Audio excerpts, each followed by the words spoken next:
वामन देव भगवान विष्णु के अवतार हैं। असुरों के राजा बलि ने जब देवताओं को युद्ध में पराजित कर दिया था और स्वर्ग अपने कब्जे में ले लिया था, तो बलि की वजह से सभी देवता बहुत दुखी थे। दुखी देवता अपनी माता अदिति के पास पहुँचे और अपनी समस्या बताई। इसके बाद अदिति ने पति कश्यप ऋषि के कहने पर एक व्रत किया, जिसके शुभ फल से भगवान विष्णु ने वामन देव के रूप में जन्म लिया। वामन देव ने छोटी उम्र में ही दैत्यराज बलि को पराजित कर दिया। बलि अहंकारी था, उसे लगता था कि वह सबसे बड़ा दानी है। विष्णु जी वामन देव के रूप में उनके पास पहुंचे, दान में 3 पग धरती मांगी। अहंकार बलि ने सोचा कि ये तो छोटा सा काम है, मेरा तो पूरी धरती पर अधिकार है, मैं इसे 3 पग भूमि दान कर देता हूँ। बलि वामन देव को 3 पग भूमि दान देने के लिए संकल्प कर रहे थे। उसी समय दैत्यों के गुरु शुक्राचार्य भली भांति जान गए और बलि को यह कार्य करने से रोकने की कोशिश की। और शुक्राचार्य को पता चल गया था कि वामन के रूप में स्वयं भगवान विष्णु है।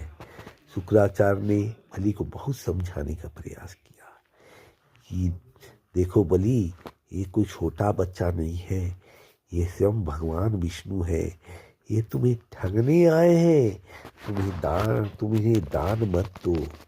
लेकिन बलि शुक्राचार्य की बात सुनकर बोलता है कि अगर ये भगवान भी है और मेरे द्वार पर दान मांगने आए हैं, तो भी मैं इन्हें मना नहीं कर सकता हूँ।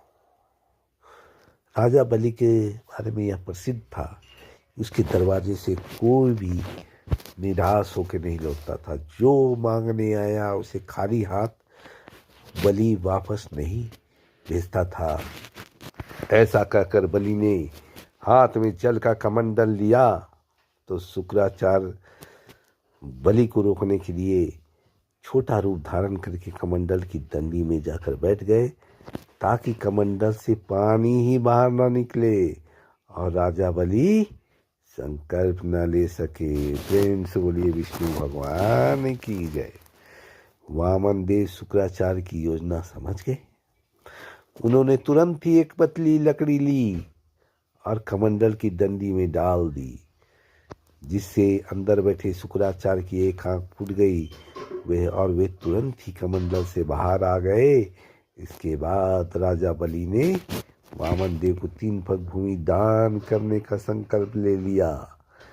राजा के संकल्प लेने के बाद वामन देव ने अपना आकार बड़ा कर एक पग में पृथ्वी और दूसरे पग में स्वर्ग नाप लिया। इसके बाद उन्होंने राजा से कहा कि अब मैं तीसरा पग कहाँ रखूं? ये सुनकर राजा बलि का अहंकार टूट गया। तब बलि ने कहा कि तीसरा पग आप मेरे सिर पर रख सकते हैं। बलि की दानवीरता देखकर वामन देव काफी प्रसन्न हुए और उसे पाताल लोक का राजा बना दिया। देखिए, जब कोई अच्छा काम करता है तो उसे कभी नहीं रोकना चाहिए। इस कथा में शुक्राचार्य राजा बलि को दान करने से रोक रहे थे। इस काम की वजह से उन्हें अपनी एक आंख भी खोनी पड़ी। जब हम किसी को अच्छे काम करने से रोकते हैं तो हमारी परेशानियां बढ़ती है। अच्छे काम करना भी पूजा पाठ करने की तरह ही है। हमें भी नेक काम करते रहना चाहिए। अगर यह वीडियो आपको पसंद आया हो तो लाइक और सब्सक्राइब जरूर करेंगे। धन्यवाद। भजमन नारायण नारायण हरि हरि, भजमन नारायण नारायण हरि हरि।